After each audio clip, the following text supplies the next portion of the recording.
Gësivari është një haos në aspektin e vend parkimeve, do thotë mungojnë shumë vend parkime, janë bë shumë ndërtime, do thotë të pa kontrolluara, ose një pjesë që u bë legalizimi objekteve kolektive në bazë të përfitimit të ligjit për legalizim, ku ato objekte nuk i plotësojnë ato kushtet, do thotë minimale ose me vend parkime për shkak se parat janë atu fol.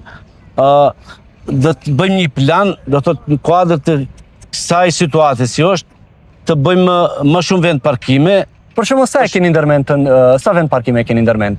Tash unë jap shifra konkrete, po them se kam një uri për shkak se unë kam punuar 15 vjet në polici dhe e njeh atë lami të policisë, do thotë normal bashkëpunim me policinë, me inspektorat të ndryshëm që janë. Keni ndonjë vend të caktuar ku të bëni parkingje?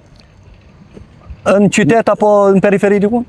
Po do t'i parashofim krejt edhe periferinë edhe brenda qytetit, do t'i bëjmë shpenzimin e gjithë vendeve ku mund të parkohet, për shkak se shumë vend parkime ka ku nuk janë shpenzuara dhe nuk është pa pagesë dhe ka vetura që rrin me muj ose me vite aty. Mirë, po ndonjë numër sakt konkret nuk kemi se sa parkingje do të ndërtohet në mandatin tuaj. Do të thëmë mjaftueshëm, për tash se di, tash nëse ka 1000, sigurisht edhe 500 do të jenë sigurisht vend parkime.